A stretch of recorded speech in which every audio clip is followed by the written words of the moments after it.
On this episode of GWeek, we cover the events of the 2017 inaugural weekend as Donald J. Trump was sworn in as the 45th President of the United States. See how the district celebrates Chinese New Year, and talk to Devin Cole of GW's Association of Black Journalists, who discusses ways to get involved in celebrating Black History Month. All this and more on GWeek.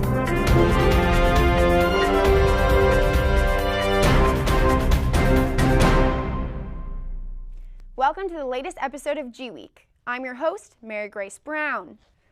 After one of the greatest upsets in American political history, Donald Trump took the oath of office on Friday, January 20th, promising to protect America first.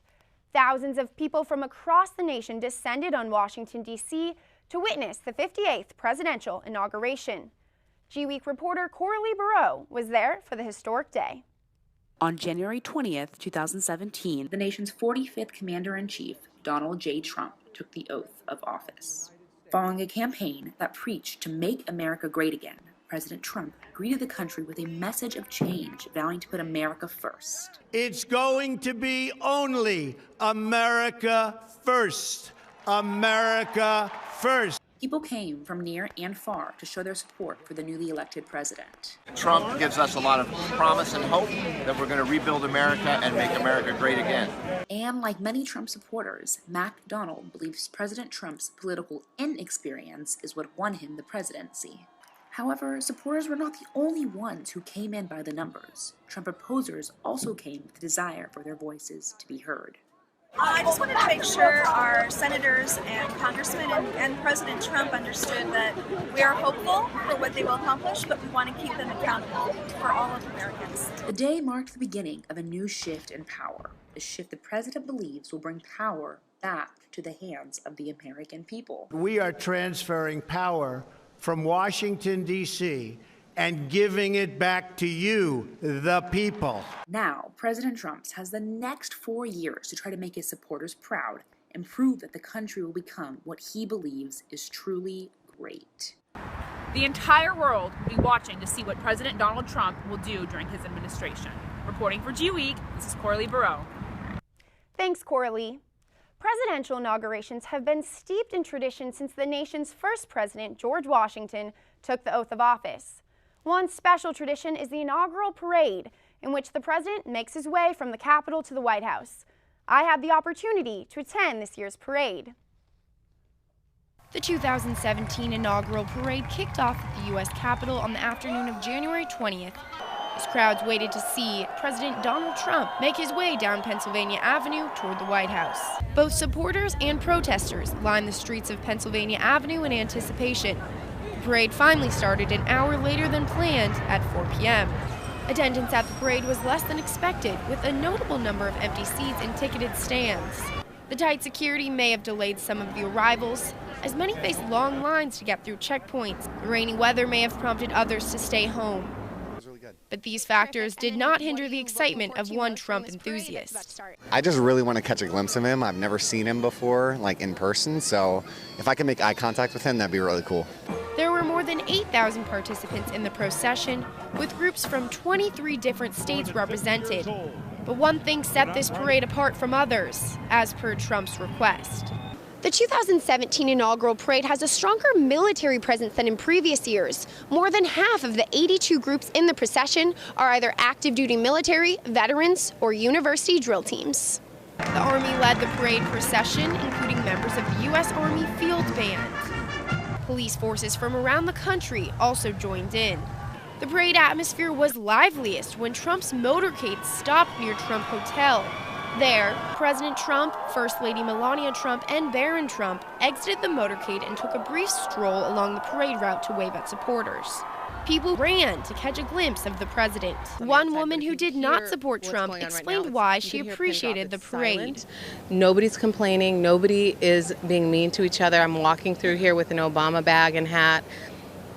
And this is the America that I aspire for all of us. So out of the parade, that's all I'm hoping for, is people are kind to each other. With the inaugural parade in the books and Trump's first days in office underway, both supporters and detractors of the president will now wait to see how capable he is to lead the country. For GWeek, This is Mary Grace Brown. The celebration of America's peaceful transition of power kicked off with a welcoming concert at the Lincoln Memorial on January 19th, the day before the inauguration. Here's reporter Samantha Cookenham with the story. On Thursday, January 19th, the Presidential Inaugural Committee hosted a Make America Great Again welcome celebration concert. This marked the official beginning to the inauguration events.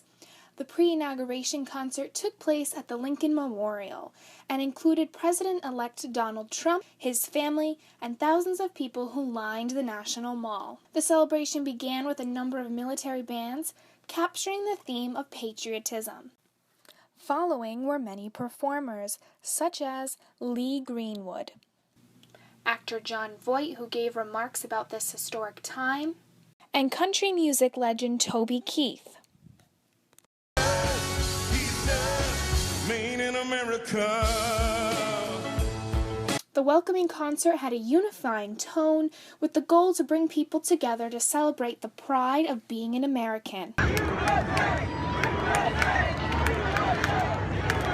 The pre-inauguration concert ended with remarks by President-elect Donald Trump and a grand fireworks show. Reporting for GWeek, this is Samantha Cookenham. Thanks, Samantha. The inauguration also provided GW students with the ultimate only at GW experience. The Foggy Bottom campus was within a special security perimeter because of the university's proximity to the White House. GWeek reporter Sam Tryman shows us the rare sight many students encountered as a result of the additional security. GW police and the military were tasked with maintaining a soft perimeter around GW's campus east of 23rd Street. This section of the university was located within the Secret Service security perimeter for the inauguration of President Donald Trump. We're just here to help make sure everything's safe and make sure everything goes smoothly for everybody so they can enjoy what's going on, enjoy the festivities. Approximately 7,500 armed service members from across the nation arrived in the district to provide additional security.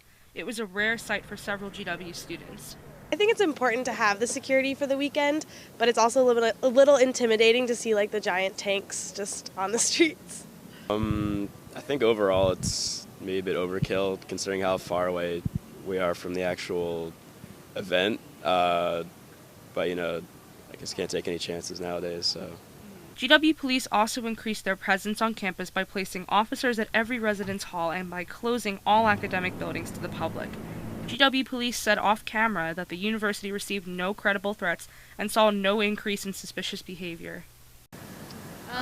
It makes me feel safer. Yeah, I like it just because of the whole election and everything that's been going on. Yeah, I was down at the mall yesterday. It was a little overwhelming, so it's nice to be able to come somewhere where I feel safe.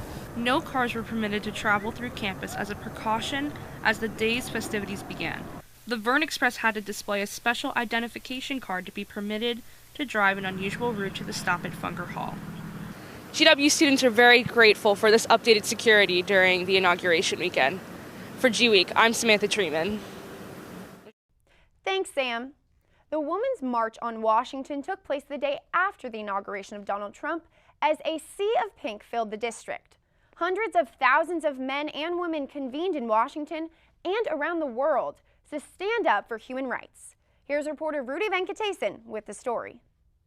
Thanks, Mary Grace. On January 21st, 2017, around 1 million people stood where I stand right now to participate in the Women's March on Washington.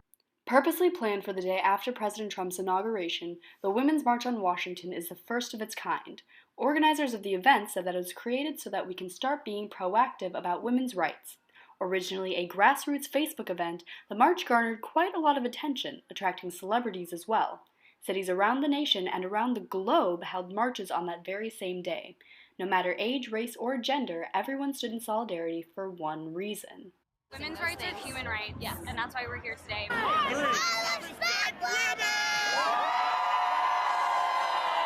Her body, my choice. Her body, her choice. My body, my choice. Her body, her choice. My body, my choice. Her body, her choice. While everyone came to show support for women's rights, many used the event to protest the country's new administration. The whitehouse.gov page changed, it became clear that there are some very serious things we need to be concerned about.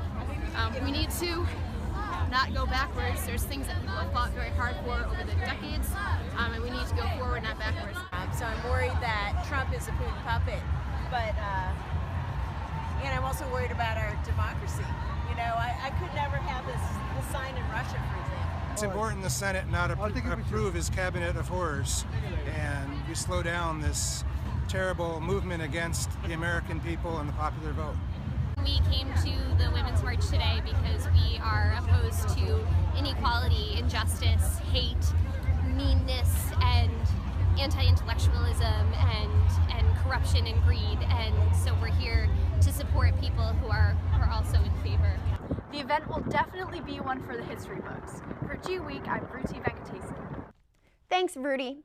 600,000 people gathered in Washington on Friday, January 27th for a different cause, the 44th Annual March for Life, proclaiming we are the pro-life generation. Thousands of pro-life supporters marched down Constitution Avenue toward the Supreme Court. The group has united against legalized abortion at the march each year since 1974, the year after the passing of Roe v. Wade. This year, organizers hope to see a surge of energy with a president who is expected to move forward on anti-abortion policies. Vice President Mike Pence signaled his support by making a speech at the rally. He told the crowd, "We will not rest until we restore a culture of life in America for ourselves and for our posterity." Pence is the first U.S. Vice President and highest-ranking public official to ever address the March for Life rally. Coming up, we get an inside look at GW's inaugural ball as students dress to the nines for an unforgettable night, and find out which a cappella group found itself in the national spotlight. Stay with us. Raise high. This isn't just our battle cry. It's our call, our challenge. Because when you are called to Washington, you are called to higher expectations, to a higher standard. We are called here to advance knowledge, to serve society, to change the world. This is the George Washington University, and what we make is history. So stand up, be bold, take risks, press on, push harder, raise high. Welcome back. The GW Sirens performed on Full Frontal with Samantha Bee this January after a video of the group singing at the Women's March went viral. The all-girls a cappella group teamed up with singer Milk and local DC group Capital Blend to sing their rendition of the song Quiet. The popularity of the YouTube video has led the song to become the unofficial anthem of the Women's March. The 6th George Washington University inaugural ball was held at the Omni Shoreham Hotel on January 20th. Every 4 years, the university holds the ball to celebrate the peaceful transition of power. More than 4,000 students, alumni, and GW President Stephen Knapp attended the ball. GW is the only major university which holds this type of event to celebrate the political activeness of the school since 1993, a sterling example of an only at GW moment. The GW College Democrats raised over $10,000 for Planned Parenthood during their annual student-run winter ball. This year's theme, Thanks Obama, Fired Up and Ready to Dance, brought in an estimated 400 people, a number that is double what the organization has seen in recent years. The event was described as a celebratory space for the Obama administration by GW Dems Vice President of Communications, Levi DeBose. Inauguration weekend was filled with both celebration and protest. Following the Only at GW inaugural events, President Trump's first week in office was filled with action as he aims to follow through on his campaign promises. We sent reporter Samantha Cookenham to talk to students about their thoughts and feelings and to see if they have been keeping up with the new administration since the inauguration. Thank you, Mary Grace. I am here in Kogan Plaza to talk to GW students about how they feel since the inauguration of President Donald Trump. What are your feelings post-inauguration day? There are definitely mixed feelings post-inauguration day. There's always optimism because America is a fantastic country, but some of the policies haven't been fantastic. Can you name two components of the travel ban executive order that he signed? I think one is like if you're coming from Iran back into the country, like even if you have like a student visa, like you can't get back in. So one of my friends, like her big can't get back into the country because she's from Iran, and like can't go back to school. What are your feelings post-Inauguration Day? Given the news that's come out over the last week or so, pretty petrified. Although what does give me hope is that there's been a huge growth of leftist advocacy work and activism. It's really been mixed over the past week and a half or so. At first I was really hopeful after attending the inauguration and then the Women's March that things would, kind of return to normal. Post-Inauguration Day, it's kind of nerve-wracking. I went to the Women's March the day after, so I was, excited to be there and like participate in what I believe in. But I think at this point it's just go with the flow. Let whatever happens, happens. There's not much we can do now, but hopefully everything kind of falls into place. Did you go to the inauguration? I did. And why did you go? I think GW students look forward to that when they choose to go here. So regardless of what I thought about the election, I still thought it was worthwhile to go see the event. But then I also went to the Women's March the next day so that I could see both sides of the issue. Honestly, right now, I'm still in shock. I'm still kind of surprised. Trump's been signing a lot of executive orders, and we still don't really know what's going to happen. My dad is from Somalia, which is one of the countries that he's had visa restrictions on, and I've been talking with my family a lot about, what's going to happen with them. Although we didn't talk to any Trump supporters today, as you can see, GW students have mixed feelings about President Trump in his first 10 days. However, they remain hopeful that America can progress forward. For GWeek, I'm Samantha Cookenham. Thank you, Samantha. The School of Media and Public Affairs held a special event last Monday called Does Trump Need the Media? SMPA Director Frank Sesno interviewed White House Press Secretary Sean Spicer, followed by a panel discussion with journalists and a former White House Press Secretary. The event took place after a second weekend of protests occurred across the nation after President Trump signed a controversial executive order. Here is GWeek reporter Devon Morales with more. Press Secretary Sean Spicer was a last-minute addition to SMPA's Does Trump Need the Media event. He sat down with SMPA Director Frank Sesno, who asked several questions regarding the new administration, the role of the media, and the need for truthful information. What kind of relationship do you want with the press corps? An honest one. What does that mean? It means that they've got to do their job. I understand it, and I truly believe this. I think the press is part of a healthy democracy. That's what separates our country from so many around the world. The most heated exchange came towards the end of the conversation, and it was about facts. There's an obligation of the media to get the facts right. I couldn't agree more. But where's the self? I guess it's always Sean, about. I agree with that. Okay. I also agree that you have every right and responsibility when something's wrong to point that out. I got calls when I was bureau chief at CNN from White House press secretaries screaming at me because we got something wrong, and then we had to figure out whether we did or not. That's different than an ongoing running attack on the media as an institution. Is it not? Well, I think that by and large, when people consistently get things wrong, we have an obligation to make sure that people get the facts right. The interview occurred on the heels of an executive order signed by President Trump that stopped the entrance of citizens and refugees from 7 predominantly Muslim countries. The order sparked protests across the nation's airports and in front of the White House, as many viewed it as a Muslim ban. Sesno asked Spicer to clarify the confusion surrounding the order. One, the ban deals with 7 countries that the Obama administration had previously identified as needing further travel restrictions. 2, in the 24-hour period following the implementation of the executive order, 325,000 people came to this country through our airports in 24 hours. 109 of them were stopped for additional screening. 109. Out of 325,000. During the interview, news broke that Acting Attorney General Sally Yates sent a memo to the Justice Department that said that the lawyers will not defend the president's executive order because she was not convinced the order was lawful. Yates was fired within hours and replaced by Dana Bonte, a U.S. attorney from the Eastern District of Virginia, who reversed Yates' orders. Bonte will remain as Acting Attorney General until Senator Jeff Sessions is confirmed by the Senate to be the next AG. The legality of the executive order is still being debated in the nation's courts. Reporting for GWeek, this is Devon Morales. Thanks, Devon. We will be right back with more headlines after the break.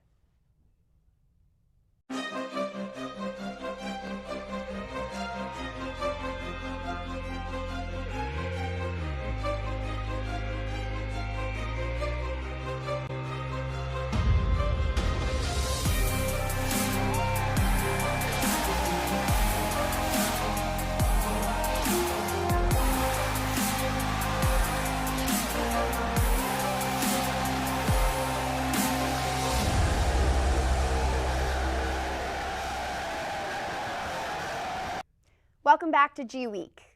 Last month, GW announced the university's next president, Dr. Thomas J. LeBlanc, the executive vice president and provost of the University of Miami. LeBlanc will take the reins on August 1st, succeeding President Knapp as the 17th president of the George Washington University. LeBlanc holds multiple degrees in computer science, which enabled the University of Miami to strengthen and broaden its online education, as well as overseeing multiple modernizations and developments within the university. The Washington Post quoted GW Board of Trustees Chair Nelson Carbonell, who said, "We have worked hard to find a proven leader who can bring GW to new heights, and I believe we have found the ideal person to lead the university into its third century." The wait is over for 4 of the 6 District House restaurants as Wise Guy Pizza, Beef and Bread, GRK Fresh Greek, and Pete's Coffee open their doors over winter break. The restaurants did not open in the fall of 2016 because they had not gotten the required zoning permits. The restaurants also had to hire additional staff and construct their locations independently. The other 2 restaurants, Soul Mexican Grill and the highly anticipated Chick-fil-A, have not announced opening dates. February is Black History Month, and the DC metro area is going to be flourishing with multiple activities for people of all ages. The National Museum of African American History and Culture opened last year. Its popularity has required the use of time passes for all of their History Month events, which span the days of slavery to the Harlem Renaissance. The museum will be holding Q&A events and concerts throughout the month. Memorials such as the Martin Luther King Jr. and Lincoln Memorials will be hosting Ranger Talks, as well as the annual wreath-laying ceremony and dramatic reading of the Gettysburg Address. Washington, D.C. will be vibrant and filled with multiple events throughout the month of February, looking back on the significant impact African Americans have had on our history. And many of those events are taking place right here on campus. This year's theme for GW's annual Black Heritage Celebration is "The Revolution Will Be Televised."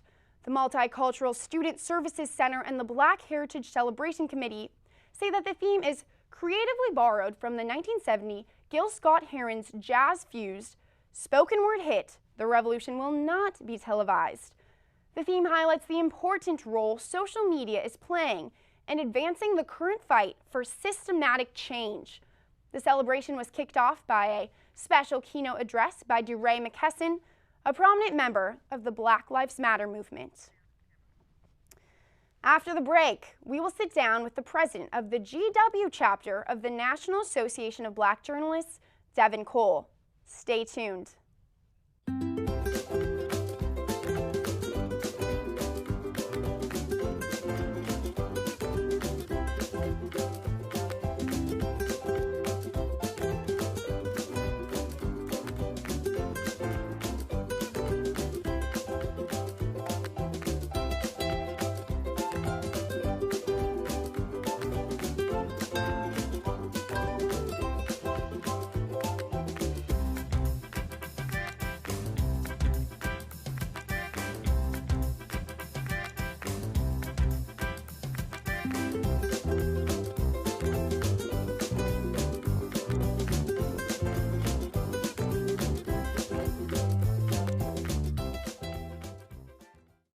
February is Black History Month, and there are plenty of ways for students to get involved in commemorating Black history.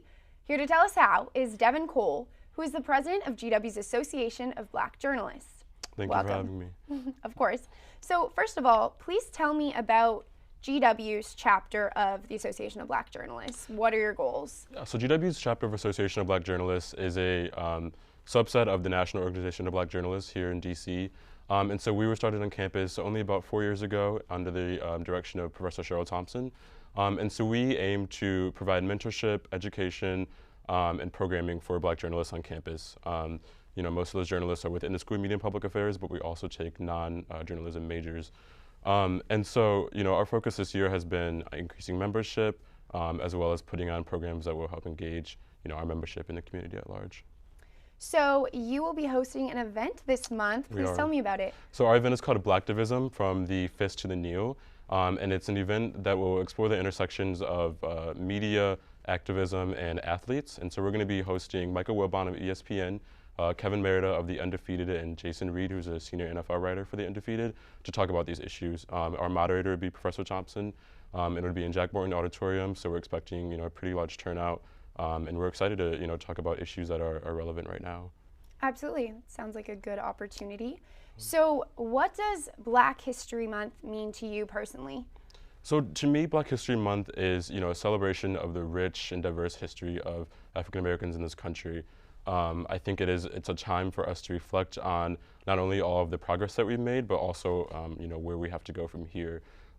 People often complain about how it's placed in the shortest month of the year, and I think that's an important reminder that we have to continue talking about these things outside of the 28 days that we have in the month of February. So it's an important time of the year for me, but again, it's not something that is necessarily, Black history is not necessarily something that can be just restricted to February. We have to continue talking about it throughout the year. That's really well put. Thank you. So, as you know, the Black Heritage Celebration is a sub-organization of the Black Student Union. So this year's theme is The Revolution Will Be Televised. Please tell me what that theme is, elaborate on that. Yeah, so The Revolution Will Be Televised is a play on Gil Scott-Heron's The Revolution Will Not Be Televised, his 1970s hit, which basically says that mainstream media and mass media are not going to cover the civil rights movement or the Black Power movement of the late 60s and early 70s in the ways in which they cover other big events. And so as we know, with the advent of social media, a lot of movements and a lot of issues can be covered in ways that they couldn't before. And so I think that The Revolution Will Be Televised is simply an indication that these things are now being televised, if you will, or tweeted or made posts about Facebook, in ways that they couldn't have been before. And so I think it's a great theme. I'm excited for the month, so yeah. Absolutely. So did you attend the Black Heritage Celebration's keynote address, which featured DeRay McKesson? I did. I went to that. That was on Tuesday, and I thought it was one of the best keynotes we've had in a few years. DeRay's an activist out of Baltimore, and he ran for the mayor to be the mayor of Baltimore last year. Unfortunately, did not win, but he's a really big name right now in the current movement. And so I thought that them bringing him here was important, not only for the Black community at GW to have such a presence, but also for the community at large to be able to hear from somebody like DeRay. And you asked a question I at did. the event. So I asked DeRay about, when he was back in Ferguson, he got really close with a Washington Post reporter named Wes Lowery. And Wes Lowery was able to get a lot of access to DeRay, and he was able to cover, the narratives that were coming out of Ferguson in ways that were unique to Black journalists. And so I asked DeRay if he thought that white journalists could cover, or non-Black journalists could cover Ferguson and other things in the ways in which Black journalists can. And he answered, yes, if you're good, if you're consistent, if you're honest and accurate, then you can cover the stories in the same ways. And to him, the difference is proximity to trauma. And so, of course, with Black journalists like Wesley, he's an African-American man, and so the trauma is a lot closer to him than it might be for somebody like Anderson Cooper. So the story might be like a little bit different, but it can still be accurate in storytelling, just in the same way. So within the Association of Black Journalists, how do you reach out and invite other students at GW to be part of the conversation about the important issues you are talking about? Yeah, so we just try to be really open, through our social media accounts about having people come in. We're not exclusive, to just Black journalists. That's the name of the organization, but we welcome anybody to come and speak to us about different things at our bi-weekly meetings. And through our listserv, we always try to put out word about our meetings and different events that we're going to be putting on. And so I think for us, it's just an openness and an acceptance of people who may not necessarily look like us to come and sit down at the table and discuss Black journalism and reporting in today's world. What are some of the other events planned throughout this month of February, and what is your favorite one? So the BHC committee is going to be putting on an event called A Seat at the Table, and it's going to be sort of Solange themed, based on her album, and it's all about sort of expression of like Blackness and also self-love and self-reflection. And so people will be able to come and do some like arts and paint and whatnot. And so I think that's especially important right now, given our current time and the need to sort of reflect and debrief on a lot of different things. And so I'm really excited for that. And then I'm of course excited for the BHC finale, which is what I like to say is the biggest Black social event of the year. It's when we all get together and dress up and go out for a really fun night in the town. So looking forward to that. So in this current era, we're now under the Trump administration. Have you and the members of your organization discussed how the media should cover the Trump administration?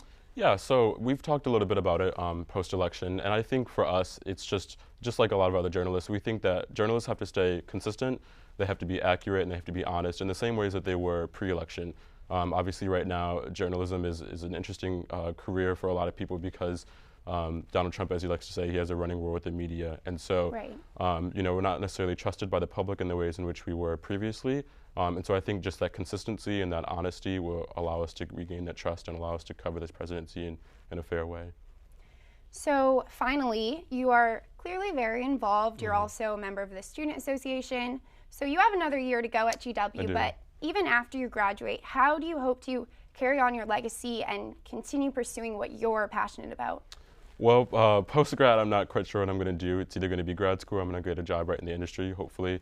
But if I do get a job in the industry, you know, I hope to be able to take the skills that I've learned in SMPA and then just some of the things that I know as being a Black journalist and bring those to the field and again, be able to tell our stories in accurate and fair ways. And so the legacy I hope to leave behind here, at least, I hope that we can continue ABJ and continue growing that at GW because I think it's an important org to have on a campus like this. Well, good luck to you. Thank you.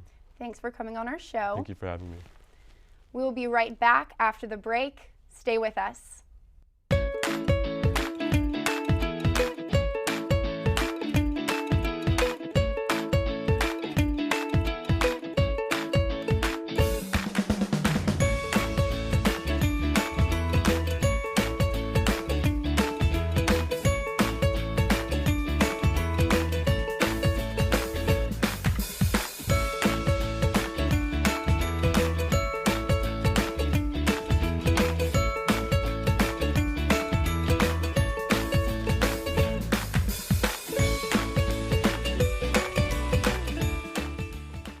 Welcome back. To celebrate Chinese New Year, DC communities held different events to welcome the Year of the Rooster. The Smithsonian's American Art Museum held an exhibition on January 28th with handcrafts and live performances.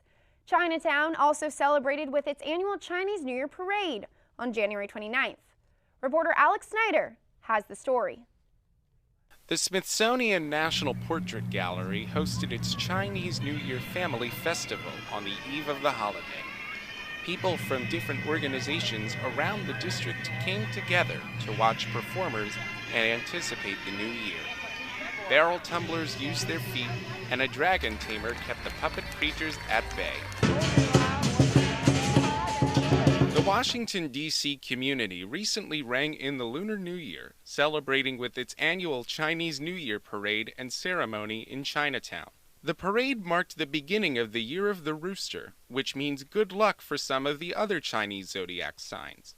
I'm a goat, and I'm supposed to have a very fortunate year. I'm hoping maybe some advancements in career. Some people take the zodiac predictions seriously.